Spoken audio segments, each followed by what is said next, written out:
Hi ಎಲ್ಲರಿಗೂ ನಮಸ್ಕಾರ. Welcome back to my channel. ನಾನು ವಿನೋದ. ನಾನಿವತ್ತು ಸಾಯಿಬಾಬಾರವ್ರಿಗೆ ತೆಂಗಿನಕಾಯಿ ದೀಪ ಹಚ್ಚೋದು ಹೇಗೆ ಅನ್ನೋದನ್ನು ತಿಳಿಸ್ಕೊಡ್ತಾ ಇದ್ದೀನಿ. ಎಷ್ಟೋ ಜನ ಈ ಸಾಯಿಬಾಬಾ ದೇವರಿಗೆ ತೆಂಗಿನಕಾಯಿ ದೀಪ ಹಚ್ಚಿ ತಮ್ಮ ಮನಸ್ಸಿನ ಆಸೆಗಳನ್ನೆಲ್ಲ ಈಡೇರಿಸ್ಕೊಂಡಿದ್ದಾರೆ.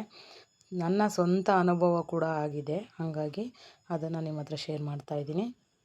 ಬಾಬಾ ಅವರು ತುಂಬ ಜನಕ್ಕೆ ಒಳ್ಳೇದು ಮಾಡಿದ್ದಾರೆ. ಎಷ್ಟೋ ಜನಕ್ಕೆ ಅವರ ಮನಸ್ಸಿನ ಆಸೆಗಳನ್ನೆಲ್ಲ ಈಡೇರಿಸಿದ್ದಾರೆ, ಮನಸ್ಸಿನ ಕನಸುಗಳನ್ನು ಪೂರೈಸಿದ್ದಾರೆ. ಅದರಲ್ಲಿ ನಾವು ಒಬ್ಬರು ಅಂತ ತಿಳ್ಕೊಂಡು ಈ ತೆಂಗಿನಕಾಯಿ ದೀಪನ ಸಾಯಿಬಾಬಾ ಅವ್ರಿಗೆ ಹಚ್ಚಿದ್ರೆ ನಾವು ಎಷ್ಟೋ ದಿನದಿಂದ ಅಂದ್ಕೊಂಡಿರ್ತಕ್ಕಂಥ ಕೆಲಸ ಕಾರ್ಯಗಳು ಆಗಿರಲ್ವಲ್ಲ, ಆ ಕೆಲಸಗಳು ಕೂಡ ಈ ಬಾಬಾರವರು ಈಡೇರಿಸ್ತಾರೆ ಅಂತಲೇ ಹೇಳ್ಬೋದು. ಯಾಕಂದರೆ ಇದು ಇನ್ನೊಂದು ಸಲ ಹೇಳ್ತಾ ಇದ್ದೀನಿ, ನನ್ನ ಸ್ವಂತ ಅನುಭವ. ತುಂಬ ದಿನದಿಂದ ಒದ್ದಾಡ್ತಾ ಇದ್ದೆ, ಚಡಪಡಿಸ್ತಾ ಇದ್ದೆ. ಯಾರ ಹತ್ರ ಹೇಳ್ಕೊಳ್ಳೋದು ನಮ್ಮ ಮನಸ್ಸಿನ ಭಾವನೆಗಳನ್ನ, ಕನಸುಗಳನ್ನ, ಆಸೆಗಳನ್ನ ಅನ್ನೋದನ್ನೇ ನಾವು ಮರ್ತೋಗ್ಬಿಟ್ಟಿದ್ವಿ. ಅಷ್ಟು ಯೋಚನೆಗಳನ್ನ ನಮ್ಮ ತಲೆಯಲ್ಲಿ ಇಟ್ಕೊಂಡು ಮನಸ್ಸಿನ ತುಂಬ ಯೋಚನೆಗಳು ತುಂಬಿಕೊಂಡು ಕೊರಗ್ತಾ ಇದ್ವಿ ಸಿಕ್ಕಾಪಟ್ಟೆ. ನನ್ನ ಸ್ವಂತ ಅನುಭವ ಹೇಳ್ತಾ ಇದ್ದೀನಿ. ಕೊರಗ್ತಾ ಇದ್ದೆ. ಒಂದು ದಿನ ನನಗೆ ಯಾರೋ ಹೇಳಿದ್ರು, ಅಂದರೆ ಯೂಟ್ಯೂಬಲ್ಲೇ ಒಂದು ವಿಡಿಯೋ ನೋಡಿದೆ. ಹೇಳಿದ್ರು ನನಗೆ, ತುಂಬ ದಿನದಿಂದ ನಂದು ಒಂದು ಕನಸು, ಡ್ರೀಮು ಅಂತಂದರೆ ನನ್ನ ಯೂಟ್ಯೂಬ್ ಚಾನಲ್ ಸಕ್ಸಸ್ ಆಗಬೇಕು ಅಂತ. ಆ ಕನಸನ್ನು ನನಸು ಮಾಡಿದ್ದೆ ಈ ಬಾಬಾರವರು. ಅಂದರೆ ನಾನು ಅಂದ್ಕೊಂಡೆ, ಅವರು ಹೇಳಿದ್ಮೇಲೆ ನಾನು ಯಾಕೆ ಬಾಬಾರವರ ಪೂಜೆ ಮಾಡಬಾರ್ದು, ಅವರ ಮೊರೆ ಹೋಗಬಾರ್ದು ಅಂತ ನನ್ನ ಮನಸ್ಸಿಗೆ ಅನ್ನಿಸ್ತು.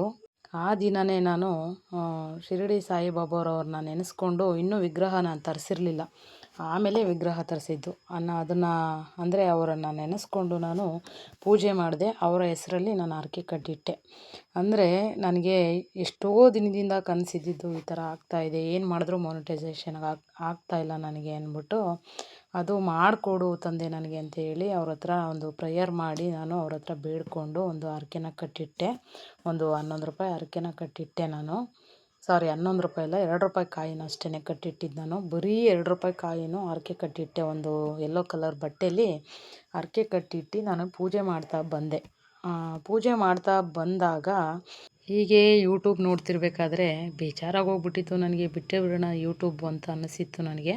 ಹಾಗೆ ಯೂಟ್ಯೂಬ್ ವಿಡಿಯೋಸ್ ನೋಡ್ತಾ ಇದ್ದೆ. ಒಬ್ರದ್ದು ಹಿಂದಿ ಚಾನಲ್ ಅವರು, ಅಂದರೆ ಒಬ್ಬರು ಹಿಂದಿ ಚಾನಲ್ ಅವರು ಇದ್ದಾರೆ. ಅವ್ರ ನೇಮೆಲ್ಲ ಹೇಳಲ್ಲ, ನಾನು ತೊಗೊಳಲ್ಲ. ನನಗೆ ಅದು ಮನಸ್ಸಲ್ಲೇ ಇರಲಿ ಅಂತ ಅಂದ್ಕೊಂಡು ಮನಸ್ಸಿಗೆ ಬಿಟ್ಟಿದ್ದೀನಿ. ಶೇರ್ ಮಾಡ್ಕೊಳ್ಳೋಕೆ ಇಷ್ಟ ಇಲ್ಲ ನನಗೆ. ಅವ್ರದ್ದು ನಾನು ನಂಬರ್ ತೊಗೊಂಡೆ, ಅಂದರೆ ಕಾಂಟ್ಯಾಕ್ಟ್ ನಂಬರ್ ಅವರು ವಿಡಿಯೋದಲ್ಲೇ ಹಾಕಿದ್ರು. ಕಾಂಟ್ಯಾಕ್ಟ್ ನಂಬರ್ ತೊಗೊಂಡು ಅವ್ರಿಗೆ ಫೋನ್ ಮಾಡಿ ವಿಚಾರಿಸ್ಕೊಂಡು ಅವ್ರಿಗೆ ಕೇಳಿದ್ದಕ್ಕೆ ಆಯಿತು ಅಂತ ಹೇಳಿ ಅವರು ನನ್ನನ್ನು ಪರವಾಗಿ ನಿಂತ್ಕೊಂಡ್ರು. ಬೇಕಿಲ್ದಿದ್ದ ವಿಡಿಯೋಗಳೆಲ್ಲ ಡಿಲೀಟ್ ಮಾಡಿಸಿ ಏನಾಗಿದೆ ಚಾನಲ್ ಅಂತ ಚೆಕ್ ಮಾಡಿ ಅವರು ನನಗೆ ಮಾನಿಟೈಸೇಷನ್ಗೆ ಅಪ್ಲೈ ಮಾಡಿಕೊಟ್ರು. ಇದೇ ಒಂದು ನನ್ನ ಜೀವನದಲ್ಲಿ ಪವಾಡನೇ ಅಂತಲೇ ಹೇಳ್ಬೋದು. ಸಾಯಿಬಾಬಾರವ್ರಿಗೆ ನೆನೆಸ್ಕೊಂಡು ಒಂದು ಹರಕೆ ಕಟ್ಟಿಟ್ಟು ಪೂಜೆ ಮಾಡಿದ್ದಷ್ಟೇ. ಇನ್ನೂ ವಿಗ್ರಹನೂ ತರಿಸಿಲ್ಲ, ಫೋಟೋನೂ ತರಿಸಿಲ್ಲ, ಎಂಥದ್ದೂ ಇಲ್ಲ.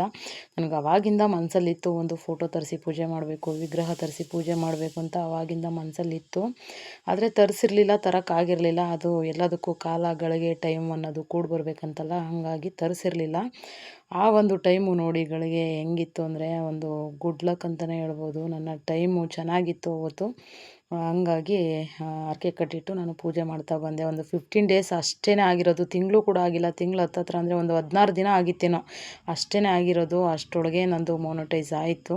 ಬಾಬಾ ಅವರನ್ನು ನಂಬಿ ನಾನು ಪೂಜೆ ಮಾಡಿದ್ದಕ್ಕೆ ನನ್ನ ಜೀವನದಲ್ಲಿ ಒಂದು ದೊಡ್ಡ ಸಕ್ಸಸ್ ಕಂಡಂಗೆ ಆಗೋಯಿತು. ಅದು ಸಣ್ಣದು ಅಂತಲೇ ಅನ್ನಿಸ್ಬೋದು ಎಲ್ರಿಗೂ ಮೊನಟೈಸ್ ಆಗೋದು. ಆದರೆ ನನ್ನ ಒಂದು ವಿಚಾರಕ್ಕೆ ಬಂದರೆ ಅದು ನನ್ನ ಪಾಲಿಗೆ ದೊಡ್ಡದು ವಿಚಾರ ಅಂತಲೇ ಹೇಳ್ಬೋದು, ದೊಡ್ಡ ವಿಚಾರ ಅಂತಲೇ ಹೇಳ್ಬೋದು. ಸಿಕ್ಕಾಪಟ್ಟೆ ಖುಷಿ ಆಯಿತು ಮನಸ್ಸಿಗೆ. ವಿಡಿಯೋ ಕೂಡ ನಾನು ಮಾಡೋಕ್ಕೆ ಹೋಗಿಲ್ಲ, ಅಂದರೆ ಹೇಳಬೇಕಿತ್ತು ವಿಡಿಯೋ ಮಾಡಿ, ಅದು ಕೂಡ ಹೇಳಲಿಲ್ಲ, ವಿಡಿಯೋನೂ ಕೂಡ ಮಾಡಲಿಲ್ಲ.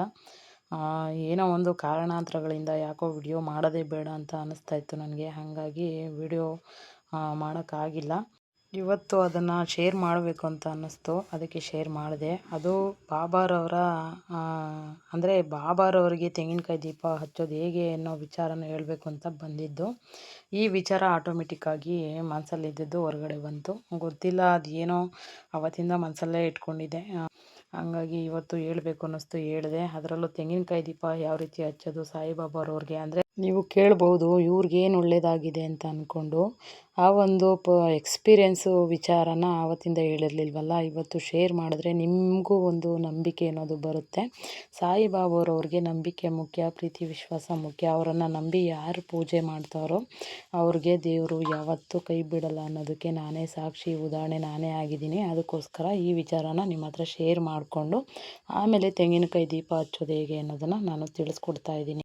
ಈಗ ಸ್ಟಾರ್ಟ್ ಮಾಡೋಣ ವಿಡಿಯೋಗೆ ಅಂತ ಬಂದರೆ, ಸಾಯಿಬಾಬಾರವ್ರಿಗೆ ತೆಂಗಿನಕಾಯಿ ದೀಪ ಹಚ್ಚೋದು ಹೇಗೆ ಅನ್ನೋದಾದರೆ, ಫಸ್ಟು ಒಂದು ತೆಂಗಿನಕಾಯಿ ತೊಗೊಳ್ಳಿ. ಅಂದರೆ ಜುಟ್ಟು ಕಿತ್ತಾಕಿರಬೇಕು, ಅದು ಜುಟ್ಟಿರಬಾರ್ದು. ಜುಟ್ಟಿದ್ರೆ ಅದನ್ನು ಕೂರ್ಸೋಕ್ಕಾಗಲ್ಲ ಅಕ್ಕಿನಲ್ಲಿ. ಹಂಗಾಗಿ ಜುಟ್ಟು ಕಿತ್ತಾಕ್ಬಿಟ್ಟು ಒಂದು ತೆಂಗಿನಕಾಯಿ ತೊಗೊಳ್ಳಿ. ಶುದ್ಧವಾಗಿರಬೇಕು, ಮಡಿಯಿಂದ ಇರಬೇಕು. ಅದು ಕೆಳಗೆ ಬೀಳಿಸಿರ್ಬಾರ್ದು. ಕಾಯಿ ಕೀಳಬೇಕಾದ್ರೆ ಅಕಸ್ಮಾತ್ ಒಂದು ವೇಳೆ ಮರದಿಂದ ಕಿತ್ಕೊಬೇಕಾದ್ರೆ ಕೆಳಗೆ ಬಿದ್ದಿರುತ್ತಲ್ವ, ಆ ಥರ ಎಲ್ಲ ಬೀಳಿಸ್ಬಾರ್ದು ಅದಕ್ಕೆ. ಹಂಗಾಗಿ ಆ ಕಾಯಿ ಒಂದು ಹಂಗೆ ಮರದಲ್ಲೇ ಕೀಳಿಸಿರಬೇಕು, ನೆಲದಲ್ಲಿ ಹಾಕಿರಬಾರ್ದು. ಆ ಥರ ಕಾಯಿಯನ್ನು ನೋಡಿ ತೊಗೊಂಡು ಅದನ್ನು ಸುಲಿದು ಜುಟ್ಟು ಕಿತ್ತಾಕಿರಬೇಕು. ಜುಟ್ಟು ಕಿತ್ತಾಕ್ಬಿಟ್ಟು ಅದನ್ನು 2 ಭಾಗ ಮಾಡ್ಕೊಂಡಿರಬೇಕು. ಅದಕ್ಕೆ ಅರಿಶಿನ, ಕುಂಕುಮ, ಗಂಧ ಎಲ್ಲ ಇಟ್ಟು ರೆಡಿ ಮಾಡ್ಕೊಬೇಕು. ಅಂದರೆ ಅಲಂಕಾರ ಮಾಡ್ಕೊಳ್ಳಿ. ಅದರೊಳಗೆ ತುಪ್ಪ ಆಗಲಿ ಎಳ್ಳೆಣ್ಣೆ ಆಗಲಿ, ತುಪ್ಪ ಸಾಧ್ಯ ಇಲ್ಲ ಅನ್ನೋರು, ಯಾಕಂದರೆ ತುಂಬ ಜನ ಈ ಶ್ರೀಮಂತರು ಇರ್ತಾರೆ, ಬಡವರು ಇರ್ತಾರೆ, ಆ ಥರದವ್ರಿಗೆಲ್ಲ ನಾನು ಇದನ್ನೇ ಹಾಕಿ ಅಂತ ಹೇಳೋಕ್ಕಾಗಲ್ಲ, ತುಪ್ಪನೇ ಹಾಕಿ ಹಚ್ಚಿ ಅಂತ ಹೇಳೋಕ್ಕಾಗಲ್ಲ. ಅದಕ್ಕೋಸ್ಕರ ತುಪ್ಪ ಆಗಿರ್ಬೋದು, ಇಲ್ಲ ಎಳ್ಳೆಣ್ಣೆ ಶ್ರೇಷ್ಠ. ಎಳ್ಳೆಣ್ಣೆ ಆಗಿರ್ಬೋದು, ಇಲ್ಲ ಕೊಬ್ಬರಿ ಎಣ್ಣೆ ಆಗಿರ್ಬೋದು. ಕೊಬ್ಬರಿ ಎಣ್ಣೆಯಲ್ಲಿ ಹಚ್ಚಿದ್ರೆ ಇದ್ದಿದ್ದು ಶ್ರೇಷ್ಠ. ಅಂದರೆ ಆದಷ್ಟು ಬೇಗ ಅಂದ್ಕೊಂಡಿದ್ದ ಕೆಲಸ ಕಾರ್ಯಗಳು ಇನ್ನೂ ಬೇಗ ಅತಿ ಸುಲಭವಾಗಿ ಈಡೇರುತ್ತೆ ಅಂತಲೇ ಹೇಳ್ಬೋದು. ಹಂಗಾಗಿ ನಿಮ್ಮ ಅನುಕೂಲ. ಕೊಬ್ಬರಿ ಎಣ್ಣೆ ತುಪ್ಪ ಆಗಲ್ಲ ಅನ್ನೋರು ಎಳ್ಳೆಣ್ಣೆ ಹಾಕಿ ಹಚ್ಬೋದು. ಅದಕ್ಕೆ ಬತ್ತಿಗಳು ಹಾಕಿ, ಅಂದರೆ ಒಂದೊಂದು ಬತ್ತಿ ಹಾಕಬಾರ್ದು, 2 ಬತ್ತಿ ಹಾಕಿರಬೇಕು. ಬತ್ತಿಗಳನ್ನು ಹಾಕಿ ದೀಪ ಹಚ್ಚಬೇಕಾಗುತ್ತೆ. ಮುಖ್ಯವಾಗಿ ದೀಪದ ಜ್ವಾಲೆ ಉತ್ತರ ಅಥವಾ ಪೂರ್ವ ದಿಕ್ಕಿನಲ್ಲಿ ಇರಬೇಕಾಗುತ್ತೆ. ಇವೆರಡೇ ಕಡೆ ಹಚ್ಚಬೇಕು, ಬೇರೆ ಕಡೆ ಹಚ್ಚಂಗಿಲ್ಲ. ನೋಡಿಕೊಂಡು ನೆನ್ಪಿಟ್ಕೊಂಡು ಹಚ್ಕೊಳ್ಳಿ. ಆಮೇಲೆ ಇನ್ನೊಂದು ವಿಚಾರ ಏನಪ್ಪ ಅಂದರೆ, ನಾವು ಒಂದು ದೀಪನ ಹಚ್ಕೊಂಡಿರ್ತೀವಲ್ವ, ಆ ದೀಪದಿಂದ ಇನ್ನೊಂದು ದೀಪಕ್ಕೆ ಹಚ್ಚಂಗಿಲ್ಲ. ಆ ರೀತಿ ಹಚ್ಚಕ್ಕೆ ಹೋಗ್ಬೇಡಿ. ಬೆಂಕಿ ಗಡ್ಡಿಲೇ ಹಚ್ಚಿ ಪರವಾಗಿಲ್ಲ, ಅಥವಾ ಊದ್ಬತ್ತಿ ತಗೊಂಡು ಊದ್ಬತ್ತಿಯಿಂದ ಹಚ್ಕೊಳ್ಳಿ 2 ದೀಪಕ್ಕೂ. ಆ ರೀತಿ ಮಾಡಿದ್ರೂ ಪರವಾಗಿಲ್ಲ, ತೊಂದರೆ ಇಲ್ಲ. ಒಂದು ದೀಪದಿಂದ ಇನ್ನೊಂದು ದೀಪಕ್ಕೆ ಹಚ್ಚಬಾರದು. ಆಮೇಲೆ ಒಂದು ಸತಿ ಹಚ್ಚಿದ ಮೇಲೆ ದೀಪನ ಆ ಬತ್ತಿ ಈ ಕಡೆ ಆ ಕಡೆ ಜರುಗಾಡ್ಸಕ್ಕೆ ಹೋಗಿ ಆ ದೀಪನ ಆರಿಸ್ಬೇಡಿ. ಒಂದೇ ಸಲ ಹಚ್ಬಿಡಿ. ಒಂದೇ ಸಲ ಒಂದು ಮೀಡಿಯಮ್ಮಲ್ಲಿ ಇಟ್ಬಿಡಿ. ಜಾಸ್ತಿ ದೊಡ್ಡದಾಗೂ ಇಡಬೇಡಿ, ಜಾಸ್ತಿ ಚಿಕ್ಕದಾಗೂ ಇಡಬೇಡಿ. ಅಂದರೆ ದಪ್ಪನೂ ಉರಿಬಾರ್ದು, ಸಣ್ಣನೂ ಉರಿಬಾರ್ದು. ಆ ರೀತಿ ಮೀಡಿಯಮ್ಮಲ್ಲಿ ನೋಡಿಕೊಂಡು ನೀವು ಒಂದೇ ಸಲ ಅಡ್ಜಸ್ಟ್ ಮಾಡಿಕೊಂಡು ಹಚ್ಕೊಂಬಿಡಿ. ಯಾಕಂದರೆ ದೀಪ ಒಂದೇ ಸಲ ಹೈ ಫ್ಲೇಮಲ್ಲಿ ಉರಿಬಾರ್ದಂತೆ, ಸಣ್ಣ ಉರಿಬೇಕಂತೆ. ಯಾಕಂದರೆ ನಮ್ಮ ಜೀವನದಲ್ಲಿರೋ ಕಷ್ಟಗಳು ನಿಧಾನಕ್ಕೆ ಕಡಿತಾ ಬರೋದಂತೆ. ಒಂದೇ ಸಲ ಕಳೆದೋಗಲ್ವಂತೆ ಕಷ್ಟಗಳು. ಹಾಗಾಗಿ ನಿಧಾನವಾಗಿ ಒಂದೊಂದೇ ಕಳೀತಾ ಬರುತ್ತೆ. ಹಾಗಾಗಿ ಆ ದೀಪನ ಸಣ್ಣದಾಗಿ ಅಥವಾ ಮೀಡಿಯಮ್ಮಾಗಿ ಇಟ್ಕೊಂಡು ನೋಡಿಕೊಂಡು ಹಚ್ಕೊಬೇಕಾಗತ್ತೆ. ಆಮೇಲೆ ನೀವು ನೈವೇದ್ಯಕ್ಕೆ ಇಡಬೇಕು ಅಂತಂದರೆ ಡ್ರೈ ಫ್ರೂಟ್ಸ್ ಆಗಲಿ, ಕಲ್ಸಕ್ಕರೆ ಆಗಲಿ, ಬಾಬಾರವ್ರಿಗೆ ಪಾರ್ಲೇಜಿ ಬಿಸ್ಕೆಟ್ ಅಂದರೆ ತುಂಬ ಇಷ್ಟ ಅಂತೆ. ಹಾಗಾಗಿ ಪಾರ್ಲೇಜಿ ಬಿಸ್ಕೆಟ್ ಆಗಲಿ, ಅಂದರೆ ನಿಮ್ಮ ಅನುಕೂಲ ಯಾವುದಾದ್ರೂ ಸರಿ, ಅದನ್ನು ಸ್ವಲ್ಪ ಇಡಬೇಕು. ಒಂದು ಗ್ಲಾಸಲ್ಲಿ ಸಪ್ರೇಟಾಗಿ ನೀರು ಇಡಬೇಕು, ಮಡಿಯಿಂದ ಇರಬೇಕು. ಮನೆಗೆ ಯಾರಾದರೂ ಬಂದಾಗ ನಾವು ಫಸ್ಟ್ ಕೊಡೋದೇ ನೀರು. ಹಾಗಾಗಿ ಆಮೇಲೆ ತಿನ್ನೋಕ್ಕೆ ಏನಾದರೂ ಕೊಡ್ತೀವಿ. ಹಾಗಾಗಿ ಅವ್ರಿಗೂ ಅಷ್ಟೇ, ನಮ್ಮ ಮನೆಗೆ ಬಂದ ಅತಿಥಿಗಳ ಸತ್ಕಾರ ಅಂದರೆ ಅದೇ ಥರನೇ ಇರಬೇಕು ಅವ್ರಿಗೂ ಕೂಡ. ಹಾಗಾಗಿ ಒಂದು ಪ್ಲೇಟಲ್ಲಿ ಇಡಿ.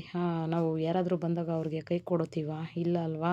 ಹಾಗಾಗಿ ಪ್ಲೇಟಲ್ಲಿ ಇಟ್ಬಿಡ್ಬೇಕು. ಅಲ್ಲಿ ಅವರು ತಿಂತಾರೋ ಬಿಡ್ತಾರೋ ಸೆಕೆಂಡ್ರಿ, ಅವ್ರಿಗೆ ಕೊಡೋ ಒಂದು ಕರ್ತವ್ಯ ನಮ್ಮದು. ಮನೆಗೆ ಬಂದವ್ರಿಗೆ ಅತಿಥಿ ಸತ್ಕಾರ ಮಾಡೋ ಕರ್ತವ್ಯ ನಮ್ಮದು, ಮಾಡಬೇಕಲ್ವ? ಹಾಗಾಗಿ ಬಾಬಾರವ್ರಿಗೂ ಅಷ್ಟೇ, ಅವ್ರಿಗೆ ಒಂದು ಪ್ಲೇಟಲ್ಲಿ ಇಟ್ಬಿಡ್ಬೇಕು. ಆಮೇಲೆ ಫಸ್ಟು ಗಂಧದ ಕಡ್ಡಿಯಿಂದ ಪೂಜೆ ಮಾಡಿಕೊಂಡು ಲಾಸ್ಟಲ್ಲಿ ಧೂಪ ಹಾಕ್ಕೊಳ್ಬೇಕು.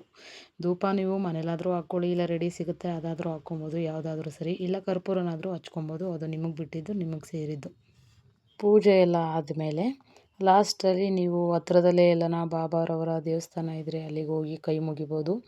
ಇಲ್ಲ ಎಲ್ಲೂ ಇಲ್ಲಪ್ಪ ಅನ್ನೋರು ಮನೆಯಲ್ಲೇ ನೆನೆಸ್ಕೊಂಡು ಕೈ ಮುಗಿದ್ಬಿಟ್ಟು ಅಲ್ಲಿಗೆ ಪೂಜೆನ ಸ್ಟಾಪ್ ಮಾಡ್ಬೋದು. ಹತ್ರ ಇದ್ದರೆ ಹೋಗ್ಬಿಟ್ಟು ಬನ್ನಿ. ಇಲ್ಲ ಇಲ್ಲೆಲ್ಲೂ ಹತ್ರದಲ್ಲಿಲ್ಲ, ಹೋಗೋದಕ್ಕಾಗಲ್ಲ, ತುಂಬ ದೂರ ಇದೆ, ಮನಸ್ಸಿಗೆ ಹಿಂಸೆ ಪಟ್ಕೊಂಡು ಹೋಗೋದು ಬೇಡ. ಹಾಗಾಗಿ ಮನೇಲೇ ಕೈ ಮುಕ್ಕೊಂಡು ಸುಮ್ಮನಾಗ್ಬಿಡಿ. ಆಮೇಲೆ ಪ್ರಸಾದ ಏನಾದರೂ ಒಂಚೂರು ತಿನ್ಕೊಳ್ಳಿ. ಪ್ರಸಾದ ಅಂತಂದರೆ ಈ ಮನೇಲಿ ಏನು ಮಾಡಿರ್ತೀರ ತಿಂಡಿ, ಅದನ್ನೇ ತಿನ್ಕೊಳ್ಳಿ. ನೀವು ಉಪವಾಸ ಇರ್ತೀವಿ ಅಂದರೆ ಅದು ನಿಮಗೆ ಬಿಟ್ಟಿದ್ದು. ಉಪವಾಸ ಇದ್ದು ಕೂಡ ಮಾಡ್ಬೋದು, ಇಲ್ಲದೇನೂ ಕೂಡ ಮಾಡ್ಬೋದು. ಯಾಕಂದರೆ ಸಾಯಿಬಾಬಾರವರು ಉಪವಾಸ ಇದ್ದು ಪೂಜೆ ಮಾಡಿ ಅಂತ ಯಾರಿಗೂ ಹೇಳಲ್ಲ. ಹಂಗಾಗಿ ಅವರು ನೋಡಿದ್ದೀರಾ, ಜಾಸ್ತಿ ಅವರು ನಾಯಿಗಳಿಗೆ ಬಿಸ್ಕೆಟ್ ಹಾಕ್ತಾ ಇರ್ತಾರೆ. ಆಮೇಲೆ ಸಾಧ್ಯ ಆದಷ್ಟು ನೀವು ಒಂದು ಬಿಸ್ಕೆಟ್ ಆಗಲಿ, ಹಣ್ಣಾಗಲಿ, ಏನಾದರೂ ಒಂದು ಪರವಾಗಿಲ್ಲ, ಮಕ್ಳಿಗೋ ಇಲ್ಲ ನಾಯಿಗಳಿಗೋ ಅಥವಾ ಪ್ರಾಣಿಗಳಿಗೆ, ಪಕ್ಷಿಗಳಿಗೋ ನೀರಿಟ್ಟೋದು, ಆಮೇಲೆ ಪಕ್ಷಿಗಳಿಗೆ ಒಂಚೂರು ಅಕ್ಕಿ ನುಚ್ಚನ್ನು ತಗೊಂಡೋಗಿ ಹಾಕೋದು, ಈ ಥರದ್ದೆಲ್ಲ ಅಭ್ಯಾಸ ಇಟ್ಕೊಂಡಿದ್ರೆ, ಅಂದರೆ ಅವತ್ತಿನ ದಿನ ಪೂಜೆ ಮಾಡಿರ್ತೀರಲ್ವ ಬಾಬಾನ ನೆನೆಸ್ಕೊಂಡು, ಹಂಗಾಗಿ ಅವ್ರ ಪ್ರಕಾರ ನೋಡೋದಾದರೆ ಒಬ್ರಿಗೆ ಕೈ ಎತ್ತಿ ದಾನ ಮಾಡಬೇಕಂತೆ. ಹಂಗಾಗಿ ಅದನ್ನು ನೀವು ನಿಮ್ಮ ಮನಸ್ಸಿಗೆ ಬಿಟ್ಟಿದ್ದು ಆ ರೀತಿ ಮಾಡ್ಕೊಳ್ಬೋದು. ಇಲ್ಲ ಒಂದು ಬಿಸ್ಕೆಟ್ ಕೊಡೋದಾಗಿರ್ಬೋದು, ಮಕ್ಕಳಿಗೆ ಒಂದು ನಾಯಿಗಳಿಗೆ ಬಿಸ್ಕೆಟ್ ಹಾಕೋದಾಗಿರ್ಬೋದು, ಹಸು ಬಂದರೆ ಚಪಾತಿ ಕೊಡೋದಾಗಿರ್ಬೋದು, ಈ ರೀತಿ ಎಲ್ಲ ಮಾಡ್ಬೋದು. ಅದಾದಮೇಲೆ ಪೂಜೆ ಎಲ್ಲ ಆದಮೇಲೆ ಆವತ್ತಿನ ದಿನ ಸಂಜೆವರೆಗೂ ಯಾವಾಗ ಬೇಕಾದ್ರೂ ಮಾಡ್ಬೋದು. ಸ್ನೇಹಿತರೆ, ನೋಡಿದ್ರಲ್ಲ ನನ್ನ ಪರ್ಸ್ನಲ್ ಎಕ್ಸ್ಪೀರಿಯೆನ್ಸ್ ಜೊತೆಗೆ ತೆಂಗಿನಕಾಯಿ ದೀಪ ಹಚ್ಚೋದು ಹೇಗೆ ಅನ್ನೋದನ್ನು ನಿಮ್ಮ ಜೊತೆ ತಿಳಿಸ್ಕೊಟ್ಟಿದ್ದೀನಿ, ಅಂದರೆ ನಿಮ್ಮ ಹತ್ರ ಶೇರ್ ಮಾಡಿದ್ದೀನಿ. ಈ ವಿಡಿಯೋ ಕೊನೆಯವರೆಗೂ ನೋಡಿ. ಹಾಗೆ ಇಷ್ಟ ಆದರೆ ಒಂದು ಲೈಕ್, ಶೇರ್, ಕಮೆಂಟ್, ಸಬ್ಸ್ಕ್ರೈಬ್ ಮಾಡೋದನ್ನು ಮರಿಬೇಡಿ. ಹಾಗೆ ಸಾಧ್ಯ ಆದರೆ ಒಂದಷ್ಟು ಜನಕ್ಕೆ ಶೇರ್ ಮಾಡಿ. ಯಾಕಂದರೆ ನಂಬಿಕೆ ಮುಖ್ಯ ಅಲ್ವಾ. ಬಾಬಾರವ್ರನ್ನ ನಂಬಿ ಯಾರು ಪೂಜೆ ಮಾಡ್ತಾರೋ ಅವ್ರಿಗೆ ಒಳ್ಳೇದು ಮಾಡೇ ಮಾಡ್ತಾರೆ, ಯಾವತ್ತಿಗೂ ಕೈ ಬಿಡಲ್ಲ. ನಮ್ಮನ್ನು ಜನ ಕೈ ಬಿಟ್ಟರು ನಮ್ಮ ಬಾಬಾ ದೇವರು ಕೈ ಬಿಡಲ್ಲ ಯಾವತ್ತೂ ಅಂತ ಹೇಳ್ತಾ ಇವತ್ತಿನ ವಿಡಿಯೋನ ಎಂಡ್ ಮಾಡ್ತಾಯಿದ್ದೀನಿ. ನಮಸ್ತೆ.